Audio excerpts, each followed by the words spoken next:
Hey, what's up guys? Today, I'll show you a horror TV series named The Last of Us, Season 1, Episode 1 to 5. Spoilers ahead, watch out and take care. The story begins in the summer of 2003 when a high school student, Sarah, finished her day of classes. Instead of heading straight home, she went to a watch repair shop. Today was her father's birthday, so she planned to fix his favorite watch as a birthday gift. Police cars whizzed by the shop, which Sarah had grown accustomed to, as there had been frequent incidents of violence lately. However, the shop owner seemed particularly nervous, preparing to close early. She felt that there were more police cars than usual today. Fortunately, her father's watch was already fixed, so Sarah was rushed out of the shop. Since her father hadn't finished work yet, she habitually went to visit her neighbors. She found their pet dog staring at the paralyzed elderly neighbor lady. Sarah didn't think much of it and just left the neighbor's house, only to see several fighter jets roaring overhead. She felt a bit uneasy, wondering if something was really happening today. It wasn't until after 10 p.m. that her father, Joel, returned home, exhausted. There was no birthday cake or well wishes from friends and family, but his daughter had fixed his watch as a birthday gift, which touched him. Father and daughter watched TV together until late at night. Suddenly, Joel's phone rang. It was his brother Tommy, who had beaten up a man suddenly going crazy and was now in police custody. After settling his sleeping daughter, Joel hurriedly left to bail his brother out. Not long after, Sarah was awakened by the roar of a helicopter. She went downstairs and turned on the TV, which was broadcasting an emergency from the authorities, urging citizens to stay home and not go outside. As Sarah was wondering what was going on, she suddenly noticed the neighbor's pet dog barking at the door. She intended to return it to the neighbor's house, but just as she reached the door, the pet dog ran away in fear.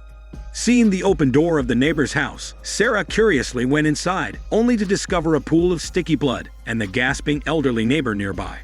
The frightened girl didn't know what to do when she heard a faint sound in the hallway. It was the paralyzed neighbor lady licking the blood and with her mouth full of a fluffy substance. Terrified, Sarah backed away and ran towards the outside of the house. At the door, she happened to run into her father, who had just returned. Unexpectedly, the elderly lady chased after them. Without hesitation, Joel knocked her down with an axe. The little girl was scared, but her father had realized the situation on his way back. So he put his daughter in the pickup truck and urged his brother to drive away. By now, there were infected individuals on the streets, and police cars could be seen whizzing everywhere. A previous radio broadcast mentioned a possible fungal infection, causing people to fall into a frenzied state. Joel decided to flee the area first. People were constantly calling for help on the highway, but Joel didn't let Tommy stop the car, even if it was for a child. However, as they were about to leave the city, they encountered a massive traffic jam. Tommy had no choice but to take a detour through the wasteland. But the road ahead was also blocked by the military. After going around in circles, the group ended up in a small town, only to find the situation even worse there. The streets were full of frenzied infected individuals and fleeing crowds, like this was the end of the world. Suddenly, a plane plummeted from the sky, crashing by the roadside and causing a massive explosion. When Joel woke up, he found that his daughter's leg was injured.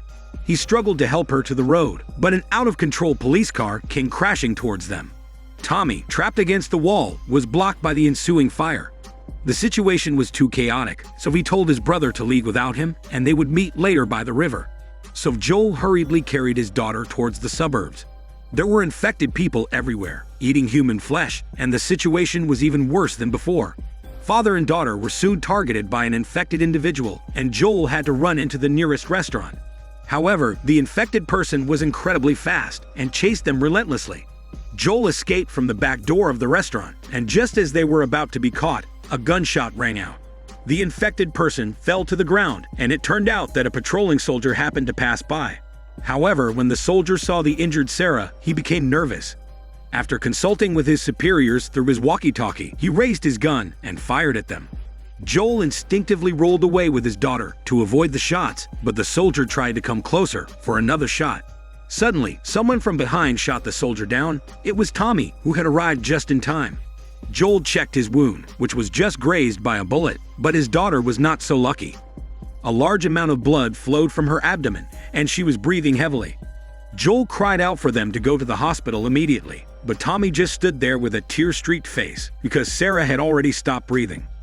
Fast forward 20 years, and humanity still hadn't found a cure or vaccine. The unknown fungus wreaked havoc on Earth, and the world was now a post-apocalyptic wasteland. The authorities could only establish quarantine zones in areas with a high concentration of survivors, occasionally accepting people from the wilderness as long as they tested negative for infection. However, life inside the quarantine zones had changed dramatically.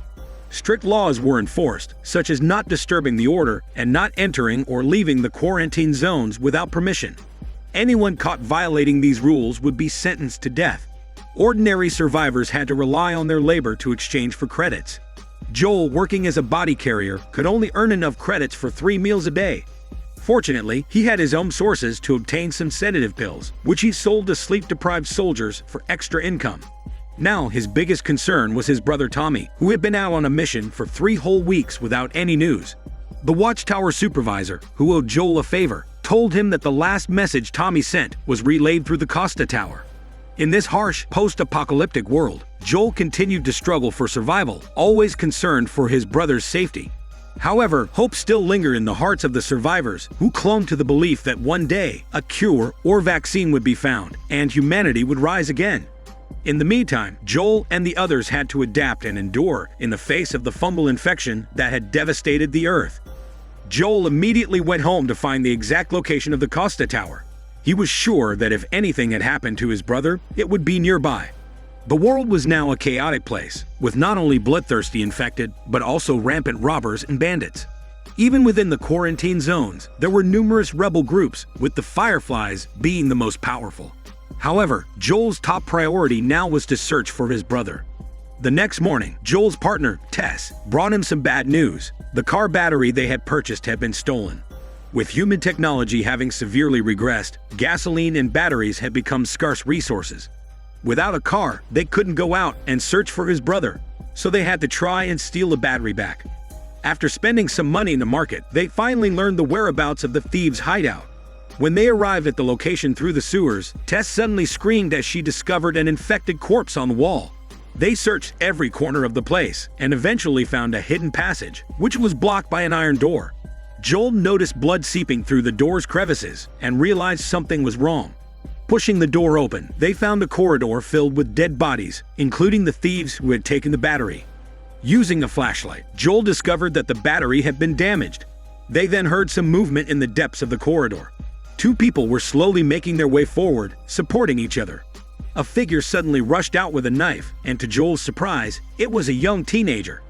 The 2 people turned around, and both sides breathed a sigh of relief. They had dealt with each other before. The pair were none other than the leader of the Fireflies rebel group, Marlene, and her companion.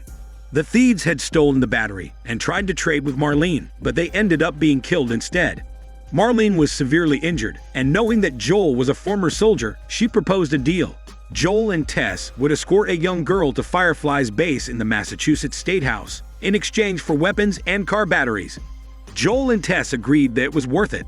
The destination wasn't far, and only by obtaining the rewards could they venture further to search for Joel's brother. Before leaving, Marlene pleaded with Joel, almost begging him to ensure the girl reached her destination safely, as she was of great importance to all of humanity. Thus, the young girl, Ellie, went with Joel back to his home. Joel was curious about her identity, but Ellie was very clever and cautious, refusing to reveal any information about herself, even when she almost attacked Joel. As night fell, a curfew was enforced throughout the quarantine zone. Joel, Tess, and Ellie used the sewers to make their way outside the zone. The couple was clearly experienced in such matters, easily avoiding the patrolling soldiers.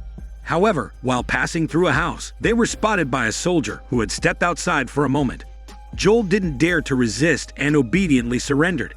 As the soldier was about to check Ellie's identity and infection status, she suddenly fought back. This act enraged the soldier. Joel recalled a similar scene from 20 years ago and charged at the soldier, knocking him down with a series of punches until he no longer responded. At that moment, Tess raised the detector and shouted that Ellie is infected. But the girl desperately explained that her wound was already 3 weeks old and she hadn't turned yet. Joel couldn't focus on this issue, as more soldiers would arrive soon. They needed to leave immediately. Despite his concerns, he takes Ellie away from the quarantine zone and brings her to a safe house in the wilderness before confronting her about her wound. Ellie rolls up her sleeve, revealing that although she was bitten, the wound has not become infected. Initially, Marlene, the rebel leader of the Fireflies, had similar concerns and had kept Ellie locked in a room for nearly 3 weeks, testing her health daily. Joel believes Ellie will eventually mutate and suggests giving up the mission and taking her back to the quarantine zone. As he's eating some dried meat, Ellie takes out a delicious sandwich from her backpack, which Marlene had prepared for her. Seeing this, Tess is intrigued and asks why Marlene values Ellie so much, as a sandwich is considered a luxury item in the quarantine zone. Ellie finally reveals the purpose of the trip.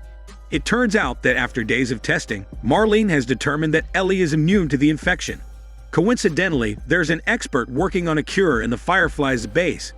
That's why Marlene entrusted Joel with taking Ellie there, as she might be the key to finding a vaccine.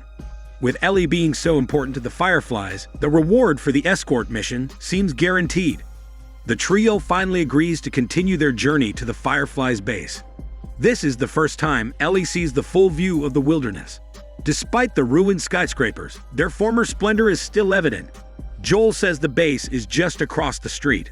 Though a direct route would be faster, it's filled with the infected, so they opt to take a detour for safety. Ellie is wondering why they haven't encountered any infected yet. Tess realizes that Ellie has never been to the wilderness and asks how she got bitten. Ellie reveals it happened in a sealed mall within the quarantine zone, a place Tess knows is off-limits according to the authorities. Tess glances at Joel, as if to say Ellie isn't the obedient little girl she seems to be. Suddenly, they all stop as they hear faint growling noises in the distance. Tess scans the area and urges them to move faster. The group quickly arrives at an abandoned building, which they must pass through to reach the other side of the street. Fortunately, the water isn't too deep. Ellie looks around in amazement as a human skeleton suddenly surfaces. Joel hurries to ensure there's no danger before allowing everyone to continue on their way. They then reach a blocked passageway, with Tess leading the way inside. The space between the debris is large, allowing them to easily pass through obstacles and eventually arrive at the top-floor sky bridge. However, they get panicked as the street ahead is filled with vicious, bloodthirsty infected who can easily detect movements within a far distance, making it impossible to sneak around quietly. Left with no choice, Joel and the others change direction and opt for the safer church area. The walls here are covered with withered fungus, which could potentially hide the infected. Not taking any chances, they all take out their weapons. The church's main entrance is open, and Joel cautiously enters first. Wherever the light sweeps, there are withered infected and fungus. Suddenly, a corpse appears in front of them. Joel guesses the person must have encountered the infected outside and sought refuge inside the church. Ellie, however, senses that something is off and wonders how the man died. Joel urgently warns Ellie to stay quiet, not to make a sound. They carefully ascend the stairs. As they go higher, there appears to be more withered fungus and corpses, giving them the feeling of being in a chaotic graveyard. Ellie accidentally steps on a withered arm, the resulting crackling sound causing everyone to panic. They look around, relieved that it didn't attract any infected. Just then, the wall near the door suddenly collapses, and the falling debris blocks their path. Everyone holds their breath, not daring to make a sound. A hunched figure then enters, and Joel signals for everyone to hide behind a cabinet. This type of infected is sensitive to sound, so they must not make any noise. The entire hall echoes with the strange growls of the infected. Joel hastily raises his gun and fires, but another infected charges out of the darkness. The three of them quickly become separated in the chaos, each hiding on their own. Joel carefully avoids the infected and finally spots Ellie. Just as they are about to leave, Joel accidentally steps on broken glass on the ground, attracting the infected. Joel quickly shoots and kills one of them, but another one soon appears. Tess promptly steps in, using an axe to impair its hearing, while Joel shoots and eliminates the infected. Unfortunately, Ellie is bitten again, but she seems unfazed, clearly confident in her immunity. Tess, however, has sprained her ankle during the fight. She catches up with Joel and Ellie, who are admiring the scenery, and urges them to hurry. After passing through the church area and crossing the street, they'll finally reach their destination. Ellie is curious about the deep pit in front of them, and Tess stops to explain that it was caused during the initial outbreak of the fungus. The scene shifts to a city back in the summer of 2003. A well-known professor in mycology is having breakfast when several soldiers suddenly arrive at the restaurant and take her to its secret laboratory. The officer in charge wastes no time, showing her a sample under a microscope. The professor quickly identifies it as a cordyceps fungus and becomes serious when told it was extracted from a human body. She knows that cordyceps cannot survive inside humans. Without explanation, the officer takes her to an isolation room where a corpse lies. The professor briefly examines the body and notices bite marks on its ankle. Cutting it open, she finds the area filled with fungus. She then uses forceps to probe inside its mouth, pulling out wriggling strands of the cordyceps fungus. Terrified, the professor rushes out of the lab. The officer hands her a glass of water and reassures her to stay calm. He explains that the corpse was found a few days ago in a flower factory, where witnesses saw a worker suddenly go berserk, biting and killing several colleagues. The professor starts to tremble, realizing the fungus has spread. Because it had never been found inside humans before, there are no antidotes or vaccines. The only way to stop it from spreading is to completely destroy the city. Learning of the outbreak, Ellie stares at the missile crater in front of her. Having grown up in a quarantine zone, she cannot imagine the pain and hardships that humanity endured during the initial stages of the fungal outbreak. The rest of the journey went smoothly, and Joel's group finally arrived at the Firefly's base. Not daring to barge in recklessly, they first inspected a truck parked outside. The bloodstains on the seats gave Joel a bad feeling, and he soon discovered a human corpse under the truck's wheels. Tess hurriedly dragged Ellie into the hall. To their horror, they found numerous dead bodies on the floor. The Firefly's rebel forces had been wiped out. Joel noticed one of the infected among them, which could be the cause of their demise. Tess, however, got angry, unwilling to accept that their escort mission had failed.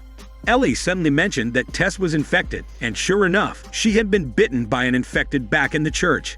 The fungus was spreading inside her, while Ellie's bite wound had almost healed, indicating the presence of antibodies within her body. Tess became agitated and urged Joel to take Ellie to their expert friends, as she might be the only hope for developing a vaccine. At that moment, an infected on the ground suddenly stirred. Joel rushed over and shot it, but the fungus inside the body was still slowly wriggling. The infected nearby seemed to sense something and stood up, roaring loudly. Joel sensed danger and ran out to check, only to find a horde of infected charging towards them. Tess pushed over gasoline barrels inside the hall, scattering weapons and ammunition all over the floor. She told Joel to take Ellie and go, while she stayed behind to cover their escape. Though Joel was reluctant, he dragged Ellie towards the back door. As the growling of the infected drew closer, Tess hastily pulled out her lighter. Unfortunately, the infected had already rushed in, and she couldn't light the fire due to her infection, which temporarily prevented them from attacking her. She finally managed to light the fire in the nick of time. Outside the building, Joel and Ellie watched the raging flames, with eyes filled with grief and loss. They had lost a companion like this before, reflecting the cruelty of the post-apocalyptic wasteland. Since her death, Joel has been silent, as he had always thought Tess would be a woman he'd spend the end of the world with. Ellie believed that everyone has their own choices to make, and that Joel should complete the task Tess hadn't been able to finish. These words seemed to awaken Joel, who urged Ellie to leave quickly. They needed to seek help from their expert friend Bill, outside the quarantine zone. On their way, the duo passed through a farm, where Joel had stashed supplies before. However, it had been a long time since he'd last visited, so he needed to search for the supplies. Ellie was intrigued by everything she saw, because she had never left the quarantine zone. She discovered a storage room and excitedly jumped in, but unfortunately, the shelves were empty, with the only item left being a box of sanitary napkins. Suddenly, a growling sound came from a corner, and upon shining a light, they found an infected trapped under a pile of stones. Ellie nervously approached and found that the infected wasn't as terrifying as she had imagined, so she calmly stabbed the infected in the face. In the meantime, Bill had already gathered supplies and was considering whether to take a long gun with him, but ultimately decided against it due to its scarce ammunition. The pair continued their journey, with Ellie expressing her admiration for the airplane wreckage along the way and envying those who had experienced flight. Joel bluntly told her that they were all dead, which only piqued Ellie's curiosity even more. She wanted to know how the first infected appeared before the apocalypse. Joel speculated that it could be due to a mutated fungus that entered the human food chain through wheat. On the night of September 26, 2003, many people fell ill and began biting others. As they talked, they arrived at a pit filled with countless human corpses. Ellie's eyes were filled with shock and confusion, but Joel seemed unfazed. He explained that when the fungus began to spread on a large scale, the military forced all residents to go to quarantine zones, which quickly filled up. As a result, these residents were executed and dumped into the pit, because the military believed that it was better for ordinary people to die than to be infected. However, Bill, the bearded man, did not go to the quarantine zone like the other residents. He was an extreme survivalist who had stockpiled massive amounts of supplies in his home before the fungal outbreak. He believed that one could only rely on themselves to survive the apocalypse. When Bill was the last person left in the town, he began building defensive structures, storing up supplies like gasoline and fuel, poultry and vegetables. Barbed wire and wooden planks were used to block the main roads leading to the town. Besides that, some small traps were also set up around the perimeter. Bill lived a peaceful life for 4 years until one day, someone fell into a trap outside the quarantine fence. Curious, Bill went out to investigate and found that the intruder was also a bearded man named Frank, who had escaped the quarantine zone with some companions and became the only survivor when they arrived here. Unable to bear Frank's desperate pleas, Bill checked that he was not infected and agreed to provide him with a meal. Bill sat in silence, just wanting Frank to leave. However, when Frank saw the piano in the living room, he couldn't help but become excited and insisted on playing a song before leaving. As the out-of-tune music began, Bill felt his ears were being tortured and interrupted Frank's performance. He wanted Frank to know what real piano music sounded like. The beautiful melody started again, accompanied by Bill's deep voice. Frank listened, utterly mesmerized, feeling the loneliness that Bill poured into his singing and strongly resonated with it. So Bill hesitantly accepted the man into his secluded life. The two lived together for another 3 years, and their differences gradually emerged. Bill was a typical homebody, while Frank couldn't stand loneliness and would rather clean up the shops on the street than stay at home. During this time, they met Tess and Joel in the quarantine zone through the radio. At first, Bill was not friendly towards them, but Joel immediately helped Bill with a big problem once he started talking. The wire fences and other defensive measures had started to rust and deteriorate. He could bring some new supplies from the quarantine zone to exchange with Bill, allowing the two to taste some long-lost delicacies. From then on, their relationship became closer. One day, Joel suddenly warned Bill that the wire fence could keep out the infected, but not ill-intentioned humans. Little did they know that these words would soon become reality. That night, a group of heavily armed robbers arrived at the edge of the small town. Fortunately, the defensive traps were activated in time. The raging fire soon woke up the sleeping Frank. He searched the room but couldn't find Bill, who had already gone outside to confront the enemies. Frank shouted for Bill to come back, only for a bullet to hit him the next moment. Frank quickly helped Bill back into the house. His abdomen was bleeding, and he felt like he couldn't hold on much longer. He urged Frank to leave and find Joel. Frank didn't respond, just tightly holding Bill's cold and weak hands. 10 years later, it turns out that Bill didn't die that night. Now, because of old age, Frank had developed a severe illness and couldn't take care of himself. Bill took on all responsibilities willingly. However, Frank didn't want to be a burden to Bill, so he decided to end his life that night. Although Bill was reluctant, he still supported his lover's decision. With tears in his eyes, Frank said that the wonderful days he had spent with Bill were more than with anyone else. So he pushed Frank in a wheelchair along the street of the small town. They admired the white flowers they had planted together and revisited the place where they first met. Then they picked out 2 perfectly fitting suits and exchanged rings under the witness of the setting sun. As night fell, Bill prepared another feast for Frank, just like the first time they dined together. Frank smiled, saying that today was the most wonderful day of his life. Bill couldn't bear to look at him and quietly mixed the powdered medicine into their wine glasses. Frank then drank the entire glass of red wine. Bill said that he had already put the medicine into both of their glasses, and he was content to die with his beloved. Afterward, they looked at each other and couldn't help but laugh. Under the dim light, Bill pushed Frank towards the bedroom. At this time, Joel and Ellie had arrived at Bill's town. After using the password to open the iron gate, Joel saw the withered flowers at Bill's front door, and a bad feeling came to him. Upon seeing the spoiled food on the dining table, he hurried to Bill's bedroom, only to find the door locked from the inside. Ellie saw the letter and the key on the table, which were Bill's last will. She told Joel not to go into the bedroom because the smell inside might be unbearable. In the will, Bill believed that Joel was the only one who understood him in protecting his loved one for a lifetime. So he left all the weapons and vehicles to Joel to continue protecting his loved ones. However, looking at the key left by Bill, Joel opened the warehouse door, revealing a well-preserved truck. As long as the battery was charged, it could be driven away. Joel once again confirmed that Ellie had not been infected and then shared his plan for the future.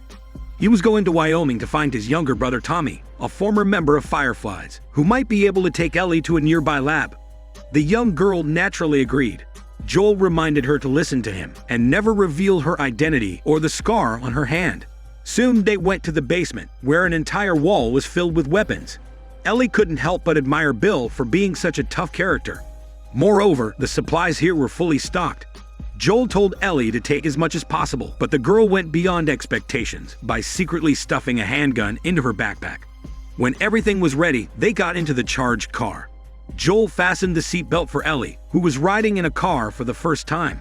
Then, they drove on a new adventure towards Wyoming, where Joel's brother was. Due to the long journey, they must stop at every gas station they pass to collect gasoline. Although there are many abandoned cars on both sides of the road, they are too old, and the gasoline in the tanks has long evaporated. After a day and night's journey, Ellie's novelty had worn off. She found a cassette tape in the back seat, and soon an ancient melodious song played in the car. Ellie also found a men's magazine, which made Joel anxious, urging her to throw it away and not to look.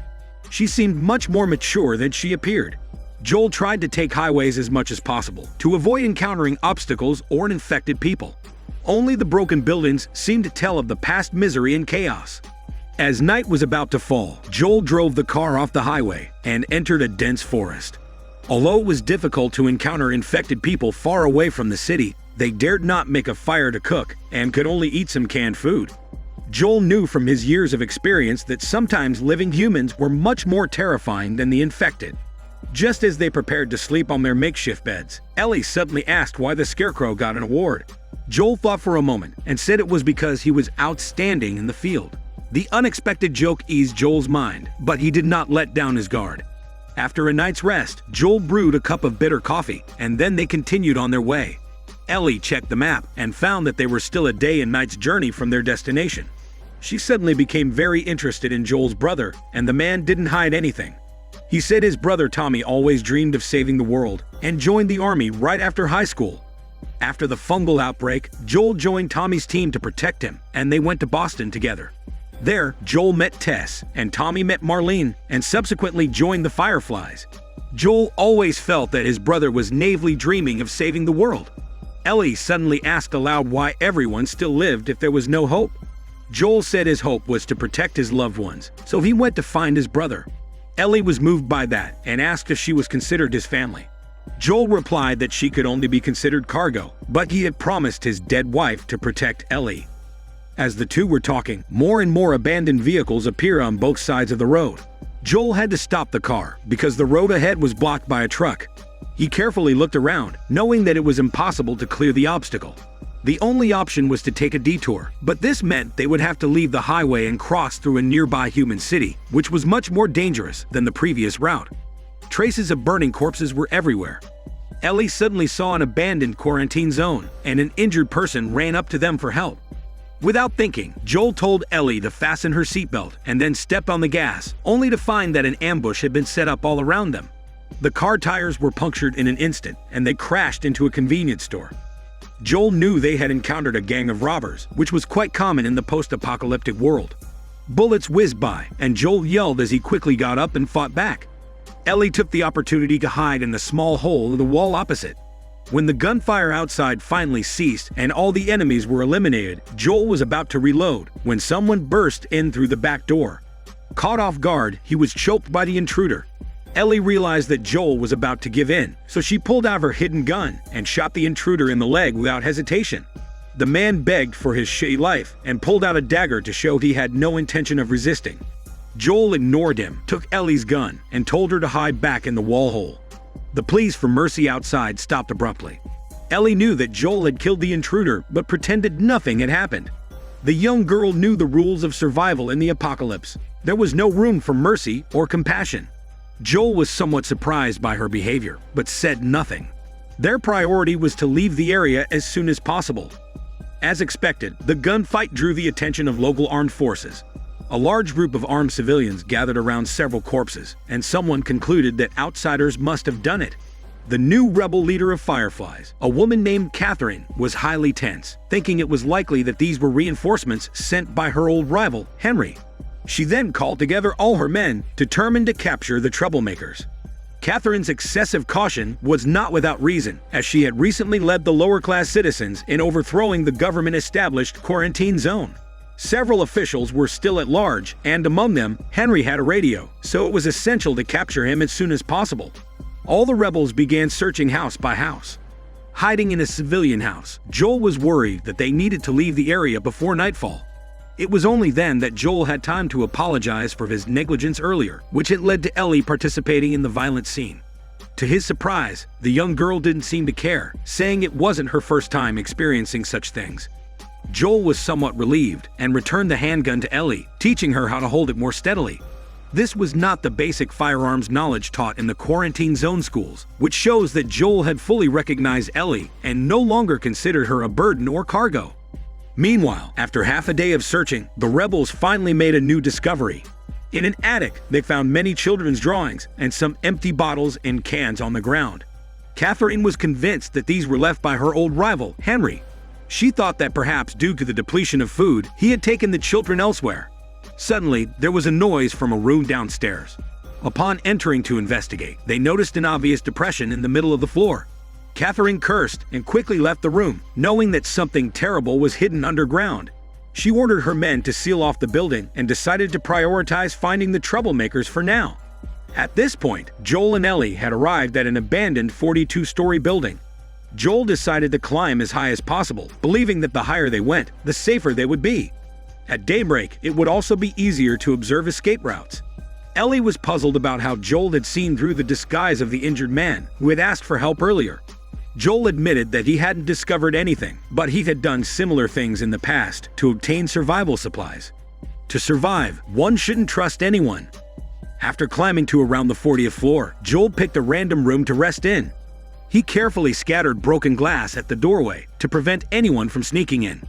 Joel felt somewhat guilty, thinking that Ellie was too young to be exposed to the cruelty of the world so early. After some time, Joel was awakened by Ellie's urgent cries, only to be greeted by 2 gun barrels. The rebels in Kansas City finally overthrew the brutal rule of the authorities. All residents gathered in the square, cheering non-stop. Next was the bloody purge of the remaining forces, and of course, the traitors among them. These people were originally lower-class citizens of the city, but to obtain more living supplies, they secretly leaked confidential information to the former rulers. The rebel leader, Catherine, was disgusted and ordered her deputy to execute them all. She then emphasized the importance of capturing the Henry brothers. At this time, on the city streets, squads of rebels were searching everywhere. The Henry brothers, relying on their familiarity with the terrain, repeatedly evaded the rebels' sight. After a few detours, they quietly enter an abandoned house, only to encounter a figure emerging from the darkness.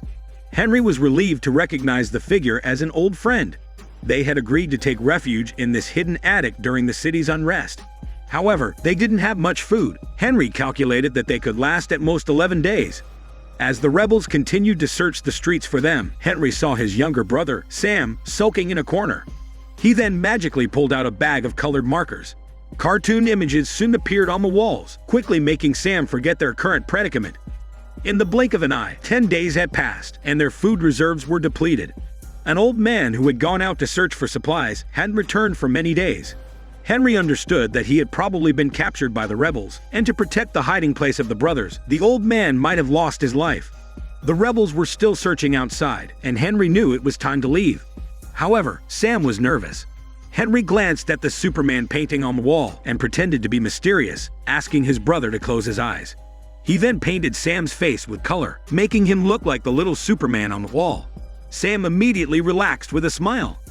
Just as the brothers were preparing to leave, they heard the sound of gunfire outside. Henry peeked out and saw Joel fighting with the city's rebels. A thought crossed his mind, and he followed Joel from a distance to a building. Taking advantage of the night, he sneaked into the room and captured Joel and Ellie, which explains why Joel was awakened by Ellie's cries and greeted by 2 gun barrels earlier. However, Henry did not plan to kill them and steal their supplies. Instead, he wanted to propose cooperation. All four of them were targets of the rebels. In a sense, they were natural allies, and more importantly, Henry knew a secret route out of the city. Joel asked why Henry needed his cooperation if he could escape on his own. Henry explained that he had never killed anyone in his life and needed a skilled fighter like Joel to help clear the way. Seeing that Ellie and Sam were already getting along, Joel finally agreed to cooperate. Henry hurriedly pulled out a piece of white paper. The surroundings of Kansas City were guarded by rebels, and the only way to escape the city was through the underground tunnels. Joel was curious. If they wouldn't encounter rebel guards, what enemies would they need to face? Henry explained that the city was free of the infected because they had all been driven underground. Joel questioned if going through the underground tunnels wasn't a death wish. Henry assured him that there were very few infected in the tunnels, and they might encounter only one or two at most. Joel knew that although it was somewhat risky, it was their only means of escape at the moment. The group of four hurried to the subway station, planning to escape the city through the underground tunnels. The path ahead was pitch dark, and they walked cautiously, wary of the infected that could appear at any moment. Fortunately, it didn't take long for them to find a hidden chamber with walls covered in colorful patterns and various supplies scattered on the ground. Joel was not surprised. When the fungal outbreak first occurred, many survivors sought refuge underground, but ultimately they vanished. Ellie and Sam, however, didn't concern themselves with that and were busy exploring interesting toys. Having grown up in the post-apocalyptic world, they couldn't comprehend the cruelty of the fungal outbreak. Henry felt glad as he hadn't seen his brother this happy in a long time. Joel suddenly understood why Henry chose to be a traitor. To support his brother in this harsh world, he needed more resources. However, Henry sighed and explained that it wasn't that simple. Otherwise, the rebels wouldn't be searching for them so fervently. As it turned out, Sam had leukemia, and the only way to save him was to trade with the rulers for medicine. So Henry had no choice but to betray and cause the death of the former rebel leader, Marlene. The current rebel leader, Catherine, was the sister of Marlene, which explained her deep hatred for the two brothers. After hearing this, Joel remained silent for a long time, but he didn't blame Henry. In the post-apocalyptic world, few people could claim to have a clear conscience. Fortunately, the four of them managed to cross the tunnel and arrived outside the city. The innocent Ellie had already begun to persuade Henry and his brother to go with them to Wyoming, but Joel disagreed with that. Ellie seemed to have anticipated his reaction. A gunshot broke the silence, and Joel and the others quickly took cover behind a car. From a loft not far away, someone was sniping. Joel knew that they couldn't continue like this, so he told Ellie to stay put while he circled around to deal with the enemy. Joel moved from cover to cover, timing his moves with the rhythm of the gunshots. Thankfully, the sniper's aim wasn't accurate, and Joel got closer to the loft. After quietly opening the door and suppressing his footsteps, he finally reached the second floor. Surprisingly, the sniper turned out to be an elder. Joel gestured that he could live if he put down his weapon, but in the next moment, the elder was shot in the head. Joel picked up the sniper rifle and prepared to leave when Catherine's voice came through the radio, saying that reinforcements were on their way. Joel shouted for the others to run, but it was too late. A large group of rebels had already arrived, led by a heavy-duty truck that drove straight towards Ellie and the others. Fortunately, Joel managed to shoot the driver just in time, causing it to crash into a nearby house. A loud explosion followed, startling the rebels who had just gotten out of their vehicles. As the dust settled, Catherine began leading her troops in a search. Joel hid behind a wall in the loft, knowing that fighting back would be futile. Henry was hiding behind the car and realized that they would eventually be discovered. In order to save Ellie and Sam, he stepped out and asked Catherine to spare the children. However, she refused, stating that children die in the apocalypse too. Just as she was about to shoot Henry, the truck that had just exploded suddenly sank into the ground, revealing a deep pit beneath the loft's ruins. Low growls echoed from within, and in the next moment, a horde of mutated infected emerged from the pit, fearlessly attacking the nearby rebels. Despite their firepower, the rebels couldn't withstand the infected's onslaught. Henry quickly regrouped with the two children and led them towards safety. Unfortunately, they were soon separated by the infected. Joel provided covering fire in the loft, and Ellie quickly crawled to an abandoned car for cover. At that moment, a massive infected emerged from the pit to flex its monstrous figure. Catherine's man urged her to leave and then opened fire on the giant infected, only to be brutally killed in the next moment. A small infected crawled into the car where Ellie was hiding, and the frightened girl fled. She spotted the trapped Henry and his brother and ran towards them without hesitation, while Joel fired shot after shot to cover them. Ellie quickly pulled out her knife, killing 2 infected with swift movements, and the 3 of them finally managed to escape the battlefield. To their surprise, Catherine suddenly appeared with a gun, and Ellie's face turned pale. Just then, the small infected creature appeared again and pounced on Catherine. Joel quickly led the others away, leaving the numerous infected to run towards the residential area. In an abandoned building far from the city, Joel, still shaken, panted heavily. However, Ellie and Sam seemed unfazed and were engrossed in some books. Henry urged the children to go to sleep, but Ellie called Sam to continue reading after the door was closed. The boy looked somewhat disheartened, and he wrote a line in his notebook, asking her what she was most afraid of. Ellie said she feared being the last person left in the world. Sam feared whether he would still be himself after being infected. He then rolled up his pants to reveal a bleeding bite mark. Ellie was shocked by that. She had been bitten by an infected before and thought her blood might be the antidote. So Ellie cut her palm with a knife and smeared her blood on Sam's wound. The boy was still worried and asked Ellie to stay awake with him.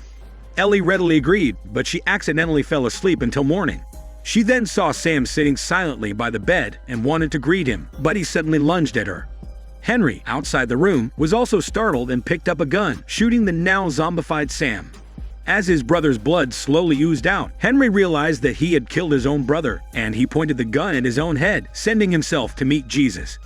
Afterward, Joel buried the Henry brothers in a patch of green grass.